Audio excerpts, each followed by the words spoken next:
Okay, so this is just a teaser, and we have the main course available as well.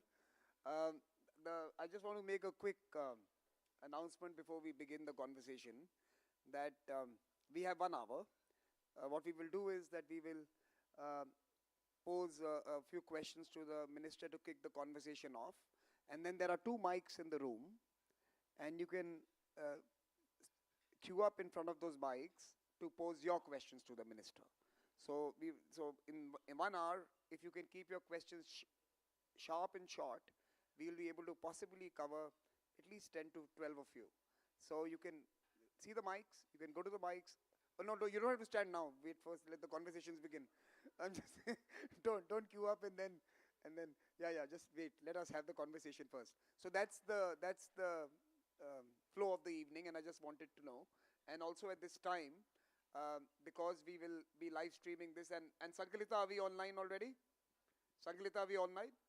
So let me also welcome all our viewers who are with us online, and please join this conversation, and hopefully you will benefit from both the minister's initial remarks that will be in response to some questions that I will pose, followed by his interaction with the Raisina Young Fellows. Raisina Young Fellows, nearly 200 of them are in Delhi with us as part of the Raisina Dialogue. It's a community which is over 2,000 leaders from 130 countries, and many of them join us every year at this annual Raisina Dialogue. So welcome to all of you for this gathering, and please join me in welcoming the Honorable Foreign Minister of India, India's External Affairs Minister, Dr. Jaishankar on stage. He will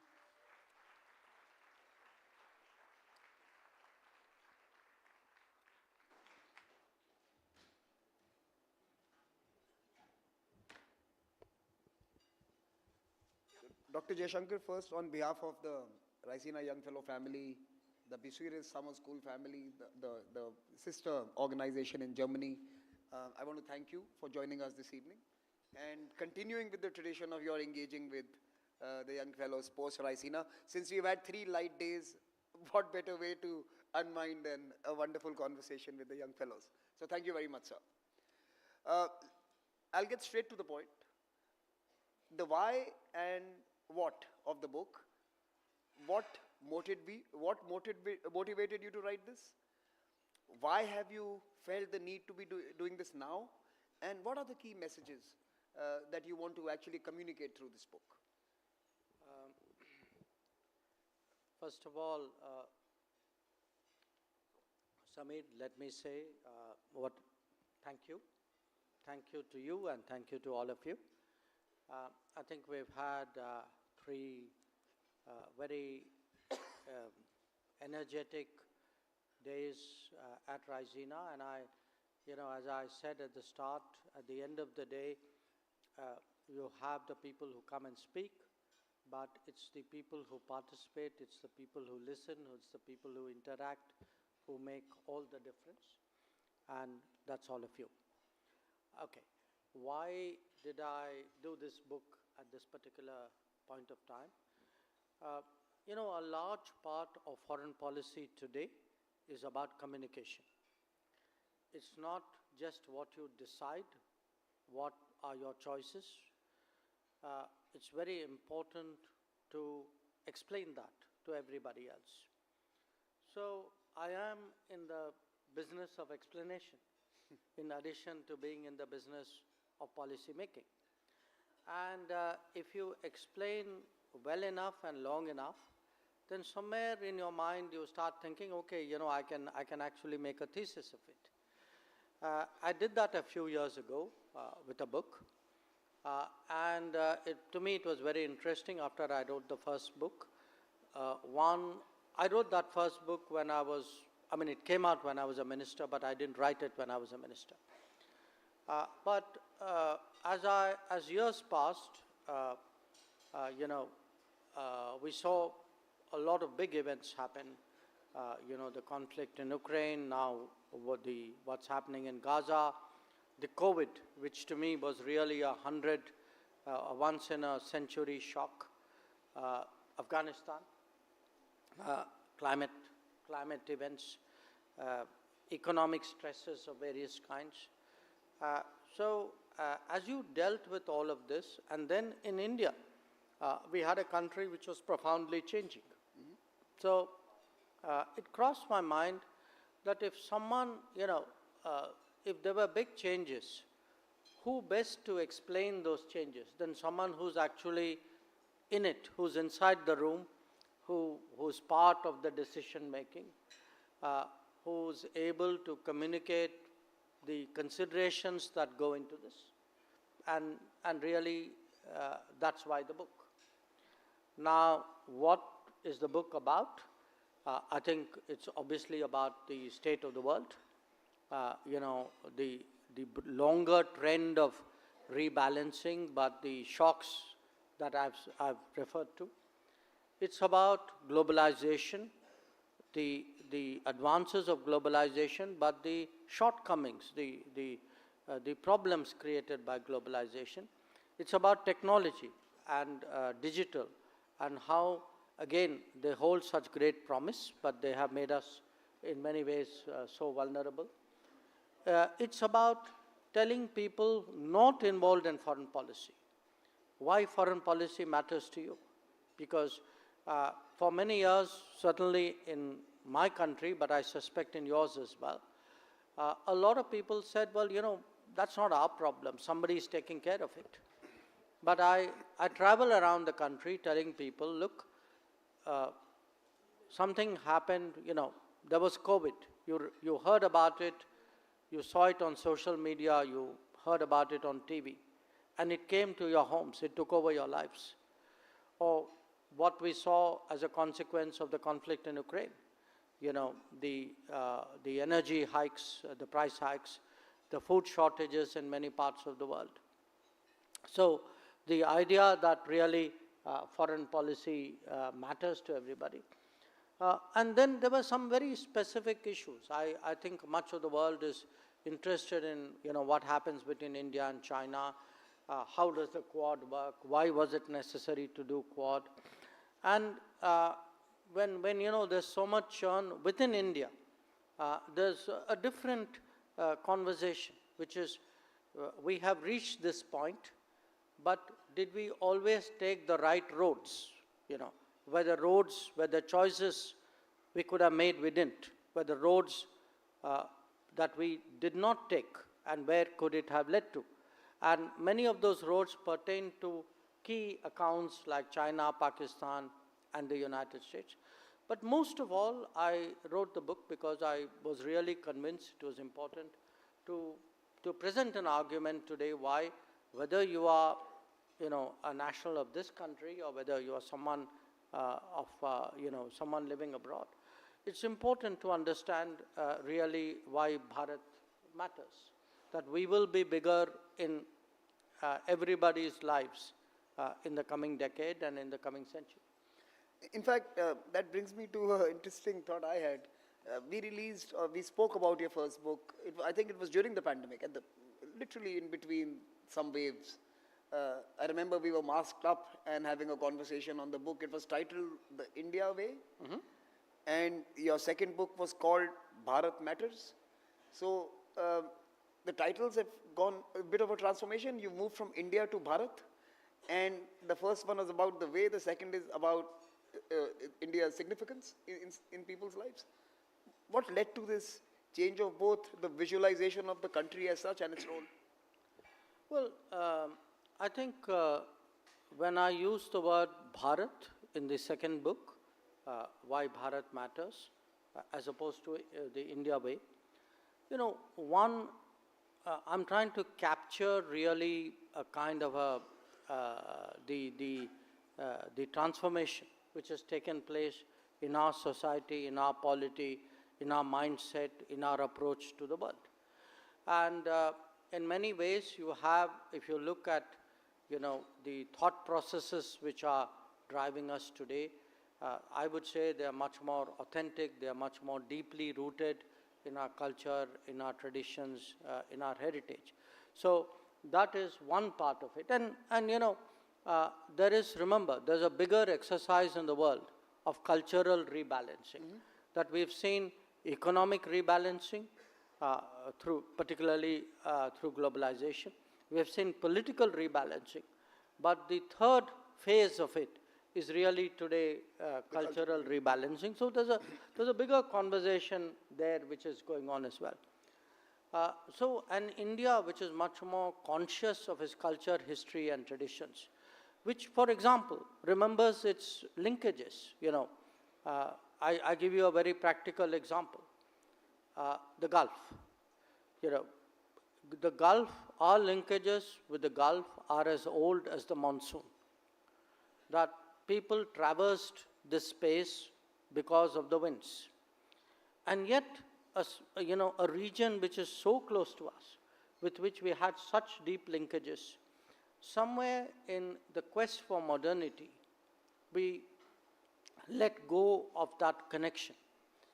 The same applied actually to the oceans, that if you look at the islands in the Indian Ocean, or if you look east of India, that you can actually find even today, very significant evidence of major Indian civilizations, which were sort of all the way up to the east coast of China. So part of it is also today, once you start thinking of yourself as a civilizational state, you remember your culture, your traditions, you then you revisit, your history. You draw from that. And once you do that, you get a different level of confidence. You have difficult situations where you think of yourself, as I do, that, look, I speak really for a polity which has been there for thousands of years. So you take your decisions both with a certain confidence, but also with a certain deliberation of the consequences of it for years ahead. And then there is a self-reliant side to it, which is, you want to be less vulnerable, you want to be less dependent, you want to be a player, you don't want to be a playing field. So I think it was a combination of all these factors. I felt we had made that transition, especially in the last 5 years. And that's why the title of the second book as opposed to the first. So can I just ask you a question on your travels and meetings with your peers in different countries, foreign ministers and diplomats and others who engage with you? When they read your book, or when they hear about your book or are briefed about your book, and especially the second one, Why Bharat Matters, have they ever asked you any question about that book? Have they posed any question? The first question I get is, you're a foreign minister, where do you get the time, or why are you writing a book? Honestly, I think people have started reading the book. I've got a few interested questions, actually not questions. A lot of what I've got is, I didn't know some of these things. So it's more like I plugged a gap in their understanding rather than I presented them with a challenge. But I think next year's Raisina, I could answer that question more honestly. Okay. So, and finally, before we, I'm going to be now beginning the process of your asking questions. So, be ready, and you can actually walk up to the mic. There are, I think, two of them, if I can see, 1 and 2. But as you work up on that, my final question to you. You have said, and it was actually mentioned in one of the conversations that Raisina, preparing India for the world, and preparing the world for India. Can I ask you, is the world prepared for India? Not fully. Not fully, because I'm tempted to say they ain't seen anything yet. But my sense is, if you had asked people across the world 5 years ago what they expected of India, what they thought of India, I think you'd have got a very different answer than you'd get today. No. And I'll give you a very, a very specific example of that. when COVID started, the first big meeting, which was, by the way, a G20 meeting, it was a virtual meeting, and we had this briefing about how COVID was going to ravage the world, which was largely accurate. And one of the big points of concern at this collective meeting was how India would fare. So the general expectation in the world would be that if there was one society, one country which was really going to take a hit, it would be us. Events turned out very differently. Now, not just coming out of COVID. If you look at the economic recovery after COVID, if you look today at investor sentiment, market sentiment, we are getting back to about 7% growth rate. You look at a lot of the digital sort of gains we have made. In fact, from being the country you worry about, this is now a country which has started to create practices and examples which are relevant to the rest of the world. So, my sense is, give it a few more years, this will get deeper and deeper into people's minds. Great. So let's start with the questions. Kira, can I ask you to ask the first one? You do it one at a time? I think it might be better. Or do you want to take a note? Maybe, I see what. There are quite a few. So yeah, maybe three at a time. Maybe three at a time, okay. So let's start with Kira. Kira, let's go ahead. Kira Finke, German Council on Foreign Relations. Thank you so much for this discussion, also for sharing your book with us. My question is on India's climate foreign policy. What are its primary goals and how do you see India and Europe advancing them together? Thank you. Okay. Let's turn to Rajiv Mantri on the other mic. Good evening, everyone. So India's positioning today in the world, where we have good relations going on with the US, with Iran, with Russia, and seemingly disparate non-allied countries, if I can call them that. So you mentioned about the importance of explaining, communicating in diplomacy. If you can shed some light for us on how India has achieved this, if I can call it almost an impossible trilemma or a unique positioning in the world, and it has been a masterclass in diplomacy. So I think many people in the room would like to learn in a mechanistic manner how India has been able to achieve that. So basically what he's saying is they will say something at a press conference, but when they're privately sitting with you, they say, I want that too. I want to be able to do that too. I think that's the question Rajiv is asking. Okay, let's move to, I want a mix. So let's move to Alexandra. I want to mix the geographies here. I'm not, like we do in our fellowship, I'm going to mix the geographies. Alexandra. Yeah, thank you. Good evening. My question is on India-Central Asian relations.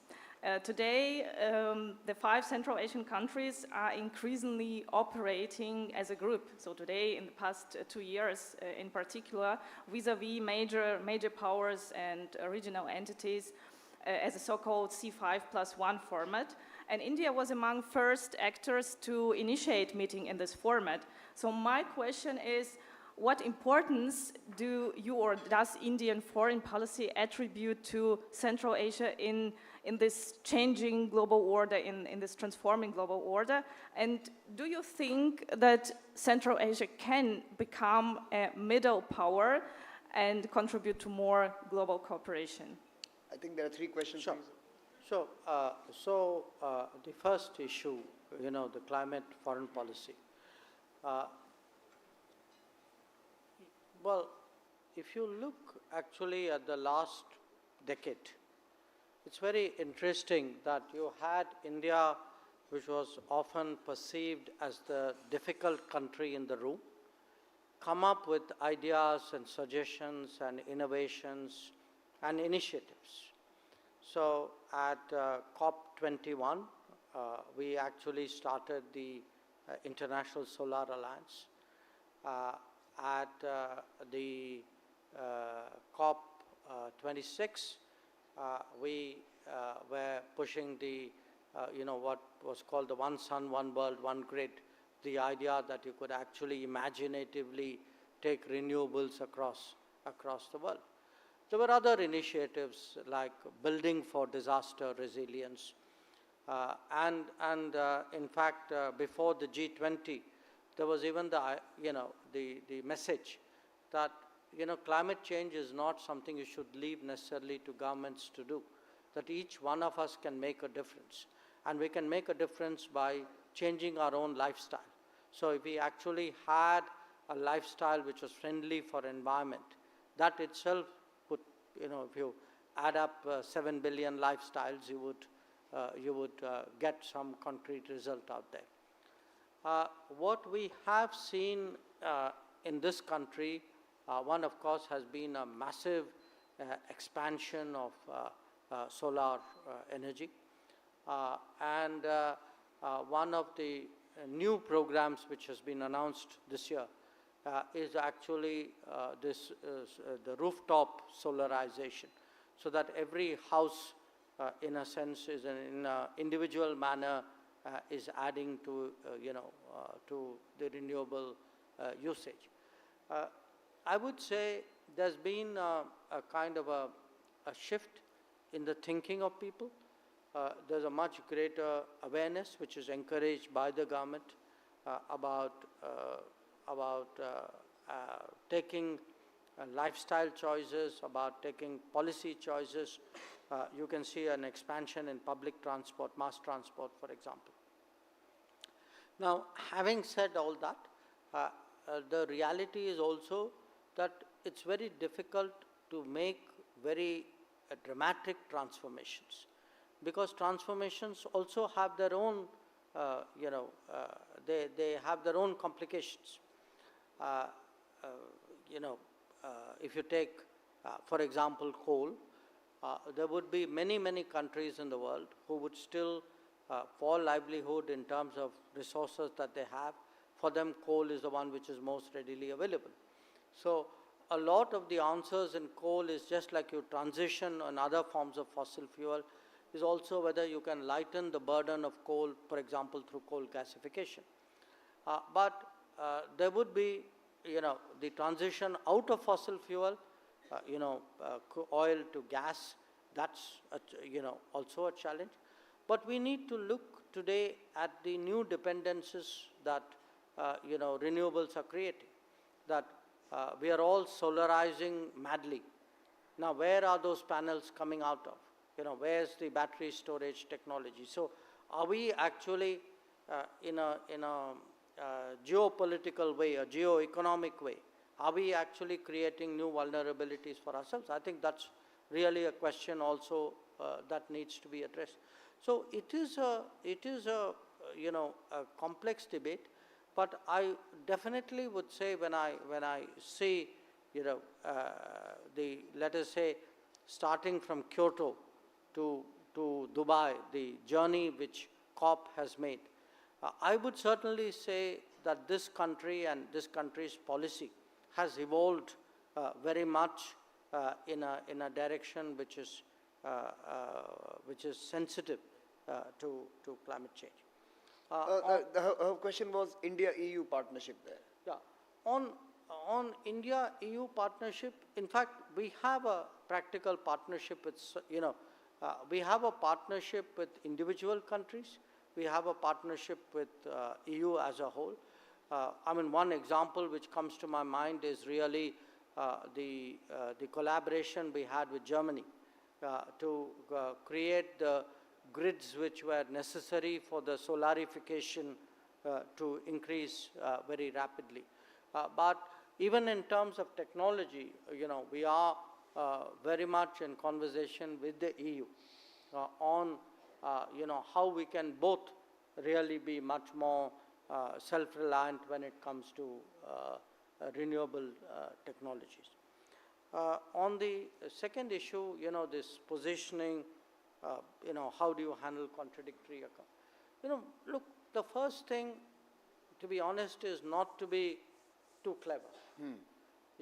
I don't go to one place and say something and go to another place and say something completely different. Because at the end of the day, people talk to each other. People know at every place, they have a sense of what's been the conversation. So I think actually leveling with people, putting out a point of view, being helpful at times. You know, sometimes I go to a place, I mean, some examples were mentioned by the questioner. So, you know, you go to, say, Tehran, and you hear very bitter complaints about some other countries. Now, I think at times serving as a communication helps. At times telling countries, look, you really need to hear this. Now, if you level with countries, you can actually, I mean, it's a bit like my talking to you. If I'm your friend, I can put my arm around your shoulder and say, look, I'm your friend and you really need to hear this from me. And you can say some very difficult things. Once you get the impression that you don't have an axe to grind, you're not being clever, you're not playing one off against the other, your idea, your objective is broadly a kind of a global good objective. That gives you a lot of cachet in this business. So I would say, sometimes people say, oh, you're a diplomat, why are you so blunt? Or why are you straightforward? Believe me, that's the best form of diplomacy. Because when you are straightforward and they think you are straightforward, then people take what you say seriously and sincerely. They don't think you mean ill, they don't think you're putting them down. They take it for what it really is. So has any diplomat who may have made a statement in a public forum which would have been criticizing you, has they come back in a back room, told you, actually, I understand you, I get you? Well, not too many. You can also name them if you want, but no. No. Look, I've actually had people who've said, that, I give you an example, Chancellor Schultz, who actually has said that, I heard the Indian Foreign Minister say something and maybe we need to reflect on it, that there's something to what and he said that in a public forum. So I've not had a case where people have said something in public and come back and said something else. Okay. They've either been equally nasty or equally nice. Okay. So, and on the Central Asia, I spoke about the historical linkages. Look, this was a civilizational space whose influence was vast, whose influence really extended in a way from Japan to Europe, across the seas all the way to the north. And modern history, for a variety of reasons, treated us unkindly, and a lot of the responsibility is our own. So today, if we understand our history, understand the civilizational linkages, I look in each direction. I spoke to you about the Gulf. I look at the Indian, the oceans below, or Southeast Asia, but I equally look at Central Asia. That so much of Central Asia, throughout history, has been linked in multiple ways to us. And even today, those linkages, let me say, they don't go away. There's a kind of, at a societal level, there is still a resonance, there is a natural empathy. People pick up on it very quickly, you understand each other. So what we did 2 years ago was to start the C5+1. And we have today, these are all countries with whom we've always been very comfortable. But being comfortable and having a deep relationship are not the same thing. So we are, in different areas today, depending on the country. We are looking to deepen ties. A lot of it is in education, some of it is infrastructure, it's health. Health is a very big issue out there. It's energy, but it's also politics, it is strategy, it is security. Okay. So the next three are Prasanna. I'll take your question. I'll take Rufus. You can come in too. And Alleluia. And Alleluia is actually a name. I'm not making it up. So let's start with you, Prasanna. Thank you. So there's anecdotal evidence and also a strong case from an operational efficiency and even military effectiveness standpoints to go for unified theater commands so far as the Indian armed forces are concerned. The Kargil Review Committee talks about it, the Jaishankar Report Committee talks about it. However, the progress that India has made in this regard has been abysmally slow, and given the growing interlinkages between a strong armed forces and geopolitics, given the rise of China, what is your view and also an honest assessment of India's trajectory towards a unified theater commands? And also... No, only one question. That's it. Are We have many more to cater to. Are you a military guy? No, he used to serve under Mohan Parekar ji in his office. So he has So answer is kind of. kind of. I mean, not military, but yeah, nearly there. But his persistence was like that in wanting a second one as well. Okay, Rufus, let me get on to you. Many thanks. Just a very quick question. The new kid on the block in terms of foreign policy is the feminist foreign policy, muted first by Sweden and then the rest of us caught up. So I'd just be very interested to hear your thoughts on, from an Indian perspective, what the feminist foreign policy means for India, because for us, within the Africa context, many countries are really struggling with that. Thanks. In the African context, you are struggling with this concept. Okay, sir. So feminist foreign policy. Okay, hallelujah. Third. Thank you. My question is regarding the nuclear weapons. The past few years witnessed significant rise and escalation in the conception and use of nuclear weapons, and we've been hearing, for example, the possibility of tactical use of nuclear weapons by Russia. And in the past few weeks, we also witnessed, the U.S. accusing Russia of aspiring to have nuclear weapons in the space, and we also read that Iran has weapon-grade uranium that could result in significant escalation. Question, short and sharp. Yeah. Question. So that was the context, and as a foreign minister of a nuclear power, and as a scholar who did his PhD on nuclear diplomacy, how worried are you about the possibility of a nuclear confrontation or the use of nuclear weapons in one way or another? Thank you. Okay, can we take one more this turn? Okay, let me turn to Henry. Hi. So we've heard of pretty much talks. Come close to the mic and either lift the mic so that it can reach you or bend down and reach the mic. Is this okay? Yeah. All right. So we've heard throughout the Raisina that the rise of India and that it would require more seats, more responsibility for India in the global arena. We hear all about the Permanent Security Council. Yet during your rotational turn in Security Council a couple of years ago, there were quite a few vetoes. Now, that being said, what kind of a global actor would India be if it gets more seats and responsibility?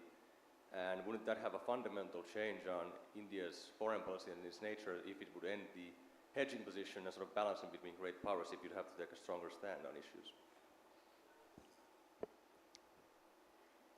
Okay. Are we going to take a stand? Are we going to hedge? That's the question. Okay. And so I think you mentioned something like that in the morning of how you portray choice. Anyways. So let's start with the unified theater commands. I've largely observed the armed forces with a lot of interest and some responsibility from outside.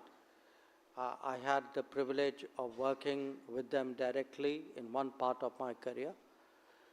And I would say it's much easier to in a sense, analyze why a theater command should come about. And today, the merits of that are accepted. It's a very different task to actually make it happen. And this is not unique to India.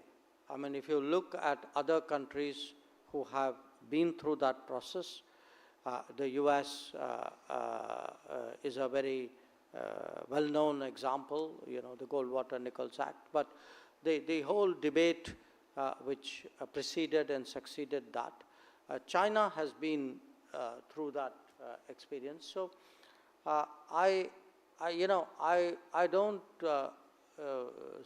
some of the characterizations, the impatience of the analyst doesn't take into account the complications of the forces concerned. It's a much harder thing to do. There are many departures from the way we work. There are different assignations of responsibilities which come with it.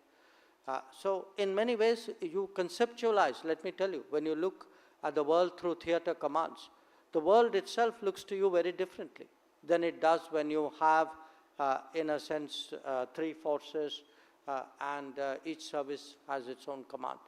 So I would, I understand your sentiments and your enthusiasm for this. As I said, as a fundamental concept, today that is accepted in this country, but I think you need to bear with all the the wrinkles and the second, third order effects of such a change being implemented.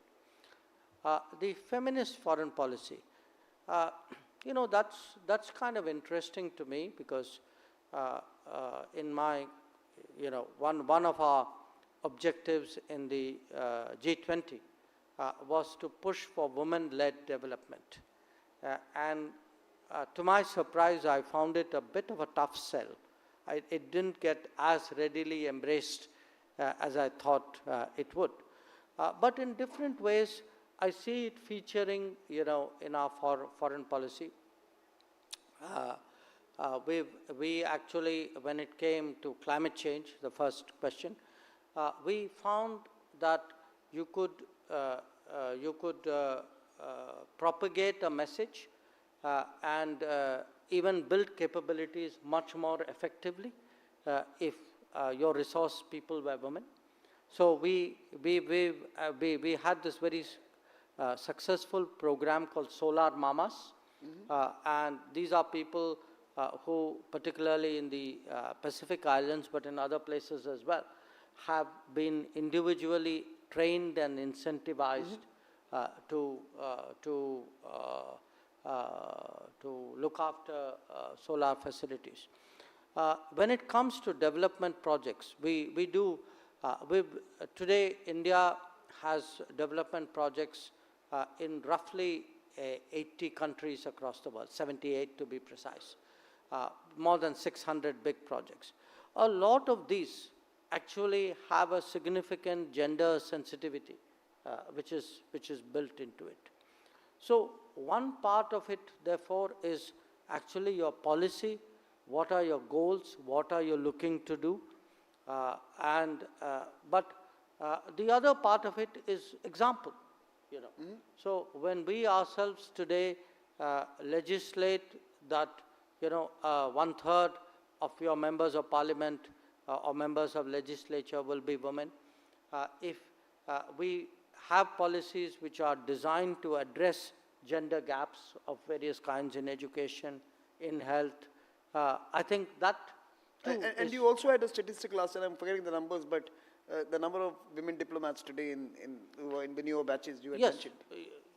So I was going to kind of conclude with that. So one part of it is your vision, your goals, your mission in a way.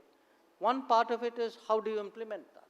And we certainly have seen in the Indian Foreign Service a very significant rise in the number of women, and we welcome that in many ways because I think it gives us a much broader perspective of how particularly to look at our interaction with the world. If I were to move to something completely different, which is the nuclear weapon question, the tactical use is not a new debate. There was a big debate in the 60s and 70s about the viability of the use of tactical weapons and the fire break and what it would mean, the escalatory ladder. And I think a lot of the arguments which were historical remain relevant.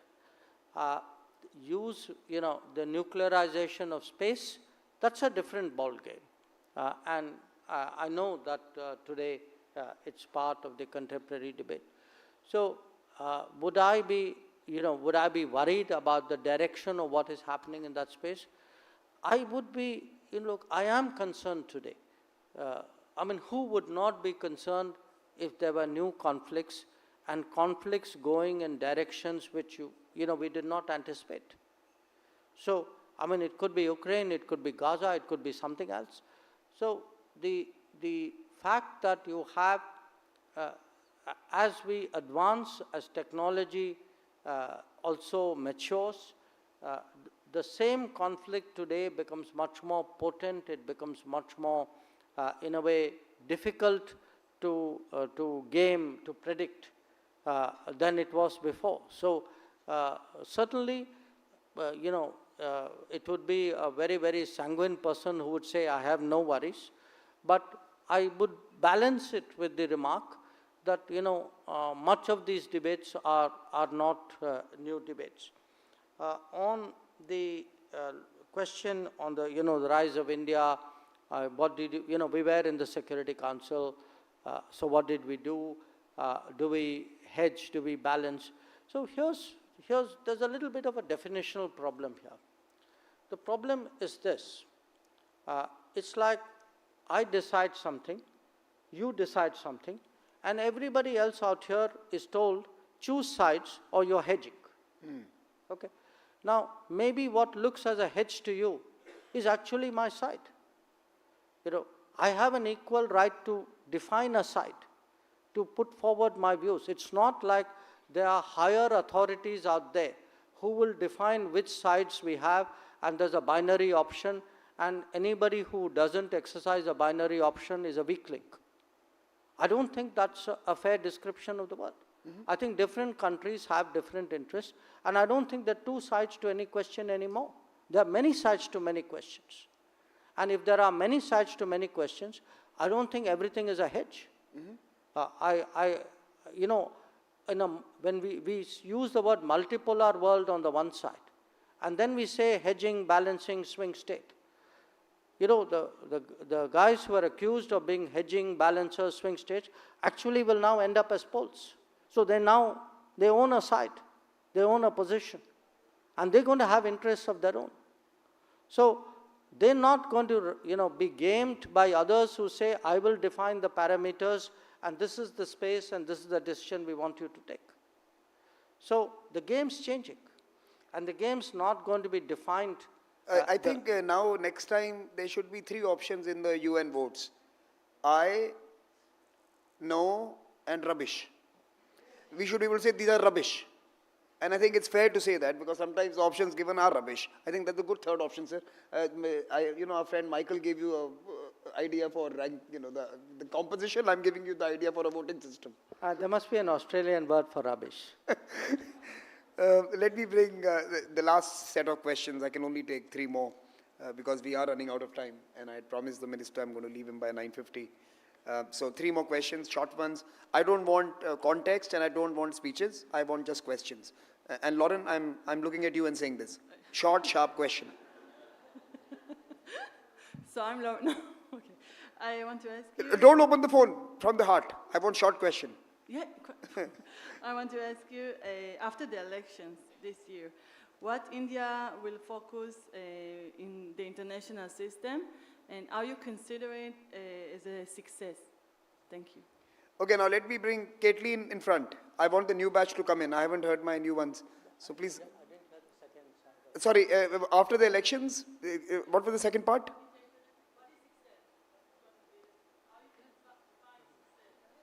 Define success. Okay. Okay.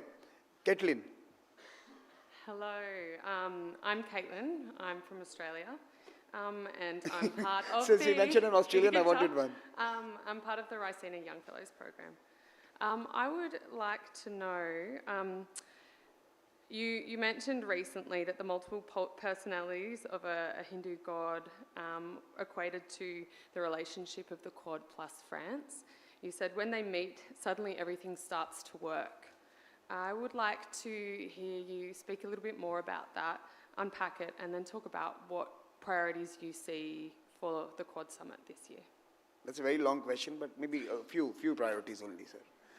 Okay, let's go with my friend, Mohammed. Okay, I would like to start by saying thank No, you. no context question. No, thank you for organizing Raisina and inviting us. Thank you. Okay, so my question is about BRICS. Last year, there was an expansion of BRICS that included some countries, including Egypt, my country.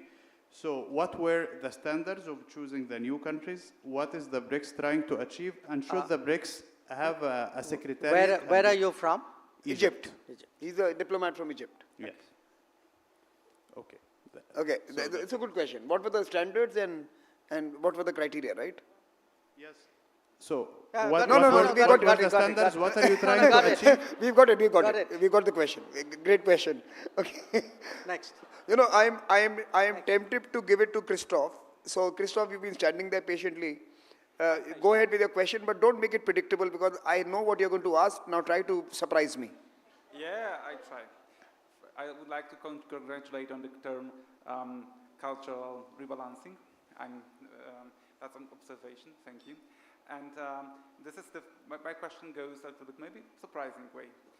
Every great power, every rising power, since Germany in the 30s to let's say China in the early 2000s, basically made itself prominent by the means of sports and games and Olympic Games. Do you think sports would be part of India's also role and presence in the world? Yeah. So is that the end or can I take one more? You can take one more. Okay, Rian. Thank you, Samir. I'll keep this. You know, you had that look on your face that compelled me to give it to you. So my question is regarding the Indian diaspora that you will find in all corners of the world. They've achieved a huge amount of success in multiple fields recently as political leaders. So I'd like to ask, how do you see the Indian diaspora and people of Indian origin contributing to your vision of Bharat? Say that to me again. The Indian diaspora and the vision of Bharat, right? Yeah. Have you engaged with them on the vision of Bharat, the Indian diaspora? No. I still will finish this. And okay. Okay. Go ahead. No, should we can stop here. You'll take one more round? One last round. Okay, good. Okay. So, then we are going to do one more round. So, I think the first question was, after the elections, what would you define as success, right? Mm-hmm. So, first of all, thank you that you are figuring out what the direction of the elections are going to be. That's very, very perceptive and wise of you. And what would I see as success? Now, so look, the last 10 years, I think in many ways, we have contributed more, we have been more visible, we have tried to shape things more, we have taken more responsibility, and I think every one of those aspects, and I can give you examples for each one of them. Each one, they would grow. But sometimes it's good to put things in some kind of number. And the fact is that today we are a shade below $4 trillion. We would be almost double that by the time we finish the next term. Mm-hmm. So if you look in terms of resource, and what this, people use this GDP number as a marker, okay? It carries a lot of implications.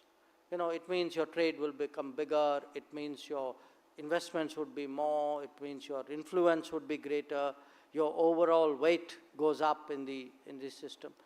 So I would say in many ways that by the time we reach the end of the decade,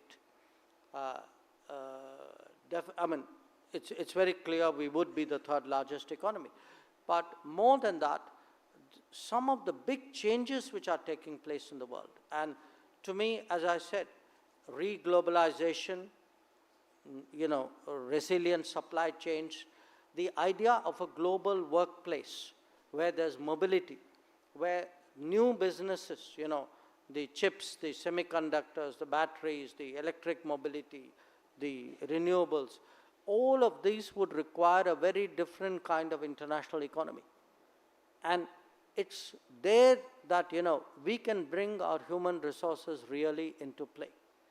And to me, when I, conceptualize the world ahead, these are to me the new factors of change, and that's something I have written about in the book as well. On the Quad, the analogy, analogies are meant to be useful, not always literal. But the idea was that, I find it, as someone who's been, with the Quad all through, including the first attempt, I find Quad actually very comfortable to work with. I mean, my Quad colleagues. There's a lot that we share in our way of work. I mean, bear in mind, culturally we are very different, but we are all deeply democratic societies, market economies, pluralistic in many ways, able to argue out positions, put, things in a very direct fashion to each other. So there is a certain comfort which has actually enabled Quad to ramp up very, very significantly in a very short space of time. When I look ahead, I do see it as one of the principal mechanisms of consultation and policy making in respect to the Indo-Pacific. On BRICS and the standards criteria, yes, there were standards and criteria. These were discussed in great detail. For various reasons, it was not made public. But obviously, the standards were good, which is why we have Egypt.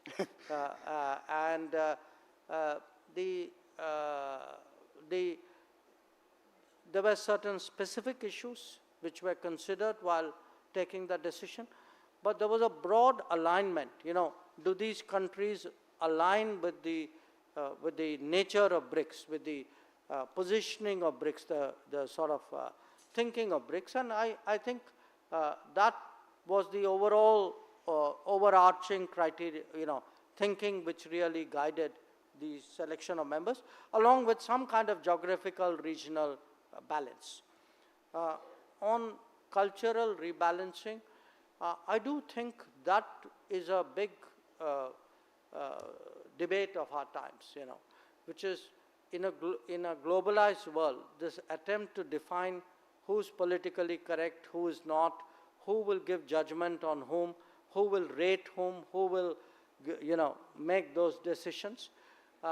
To me, that's an extrapolation of the competition, that the clever guys get into, the smartest way of playing a game is to become the judge. Then you get to decide how the players have done. Now, I think there's going to be a tussle how this works. My sense is if the economic diversity and the political diversity of the world have asserted themselves, I can't imagine that the cultural diversity will not do that. So I see that as something is coming. Sports. Look, countries like sports for two reasons.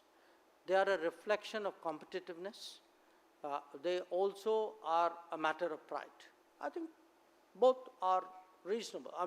And it doesn't have to be the two countries you mentioned. I cannot, every country today at any game, it could be soccer. If a country wins a soccer final, Argentina saw it as a matter of enormous pride. So it's, to me, taking pride and preparing yourself for sports and honing those skills is a very natural part of human competitiveness. In this country, we also see that as very important to national fitness. So a lot of what we do, we have 2 or 3 big movements in this country. We have something called like Play India. That's a literal translation or Khelo India. Khelo India, or, a kind of a fitness. So we want people to be fit. It's part, frankly, of a public health policy. It keeps a country psychologically, sharp, if you encourage that. And certainly, a lot of us in public life, we try today through personal example to exhort people to, to take part in sports, to stay fit, to do things. So I'm very much a votary of that kind of thinking. Last question, Indian diaspora and Bharat.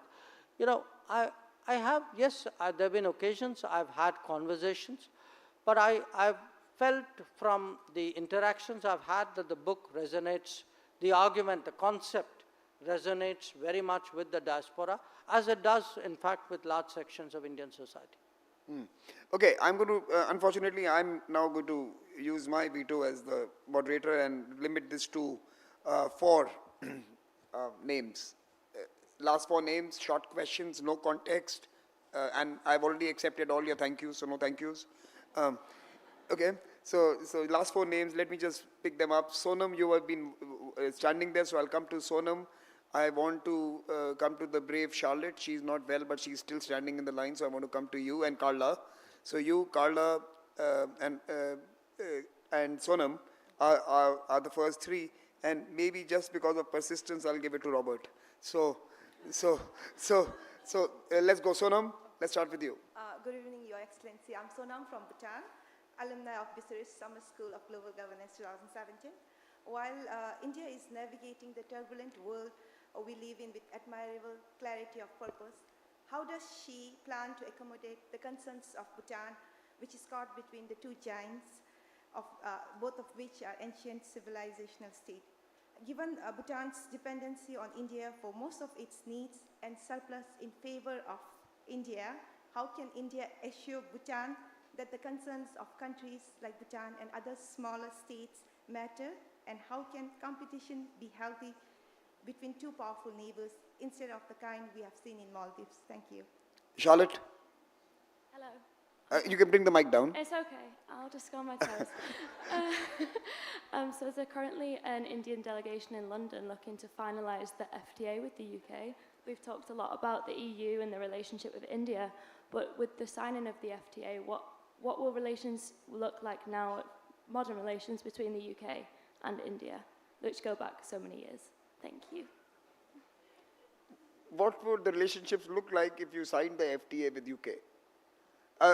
That's a question. We'll come to Carla and then Robert. Robert, maybe you can come in. Let's go. Hi, thank you. You've spoken about India as a civilizational power. What's your message to allies and partners who worry about the more extremist aspects of Hindutva pride? And is there a point at which these domestic issues would start to impact India's international standing? Should you do more to reassure allies and partners in the world about that? And finally, Carla. Thank you. Robert, you can also, where are you from? US. Go ahead. Thank you. I would like to ask, there's been a lot of talk in the last few days about what a potential second... Can you come closer to the mic? Yes. We can't hear you. There's been a lot of talk about what another Trump presidency would mean for Europe. I would like to ask you, what do you think it would mean for India, also with a view to America's China policy? Thank you. Okay. I think those 4 should be fine. Thank you. And I'm sorry we won't be able to take more. So apologies to the others. Let me start with the Bhutan question. Look, India has a number of neighbors. Barring one, in size at least, they're all very much smaller. And in population too, in economy as well.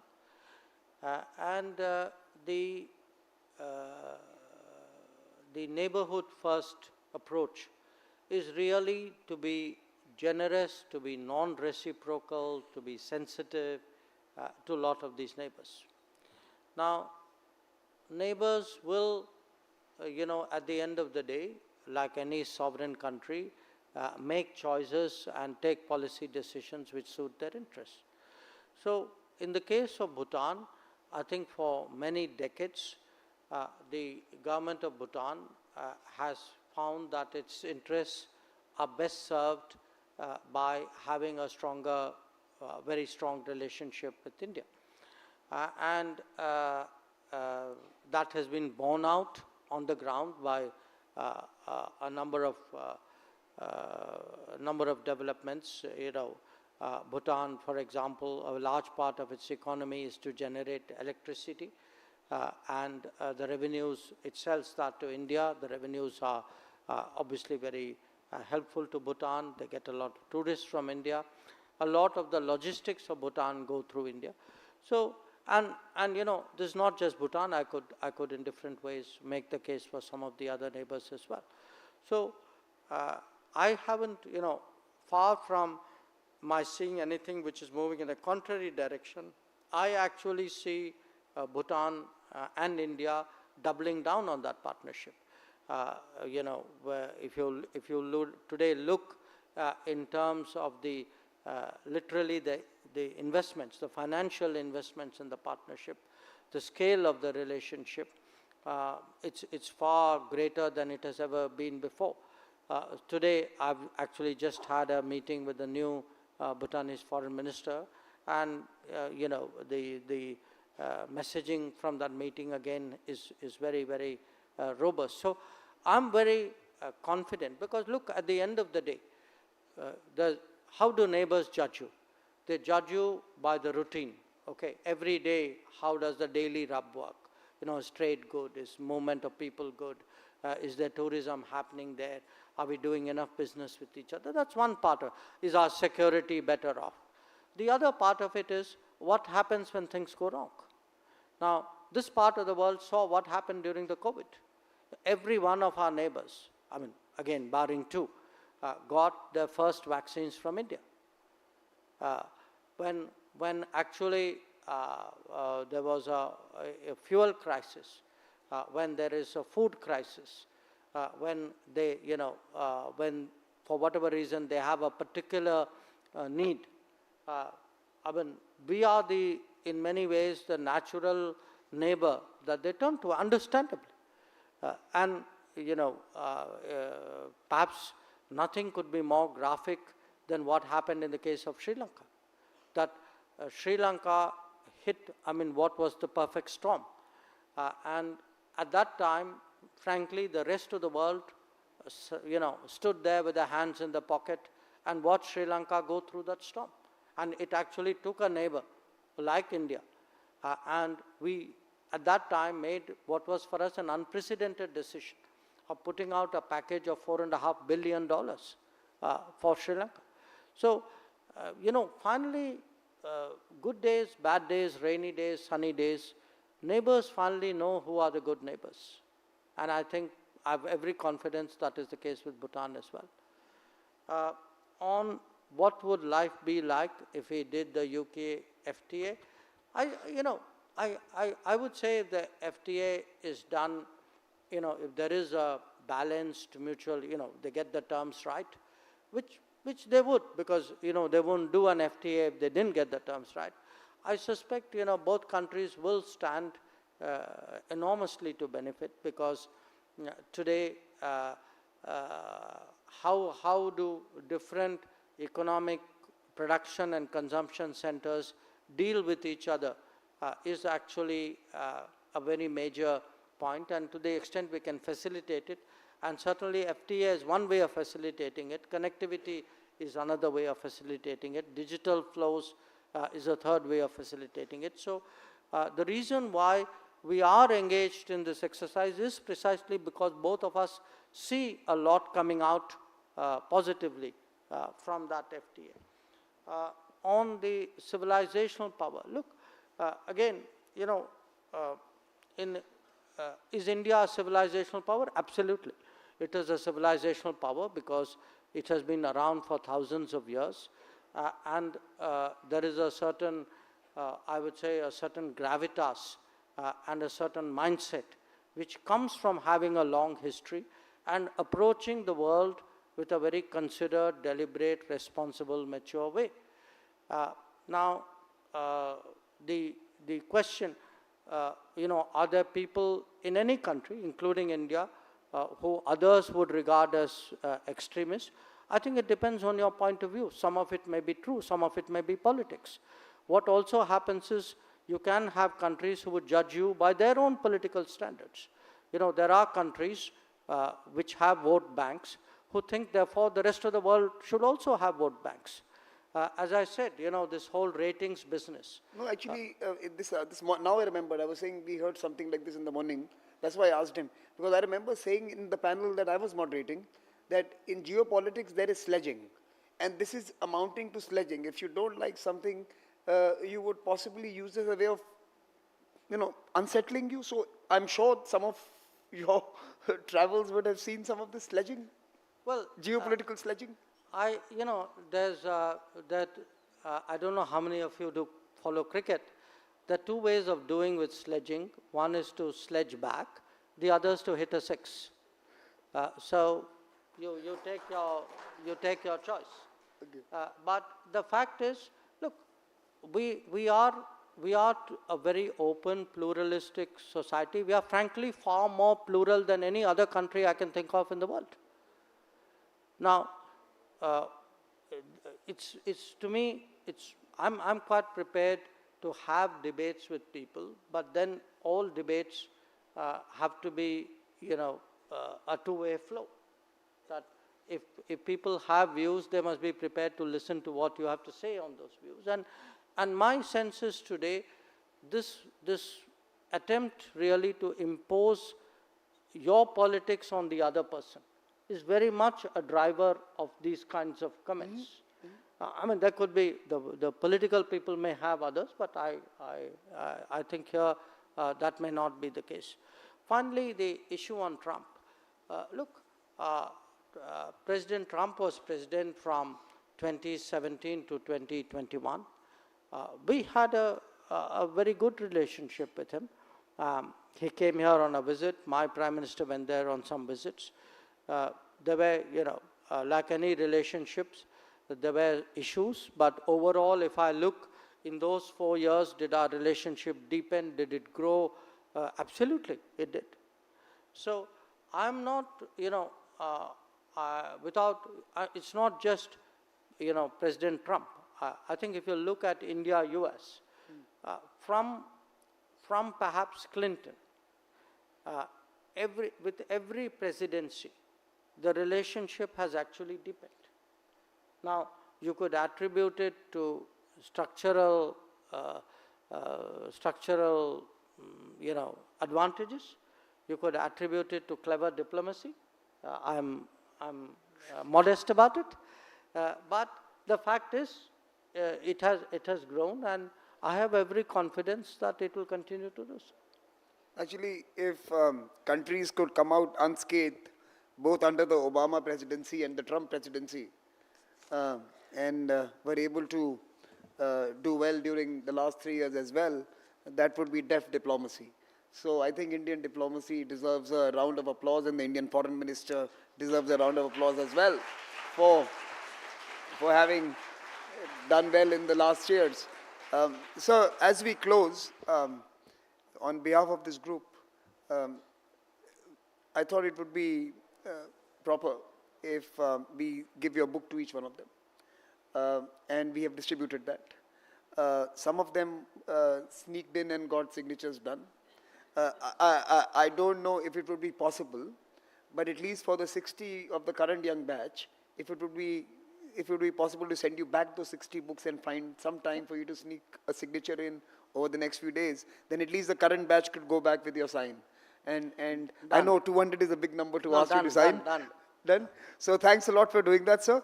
And please join me in thanking Dr. Jaishankar for his time and his intervention.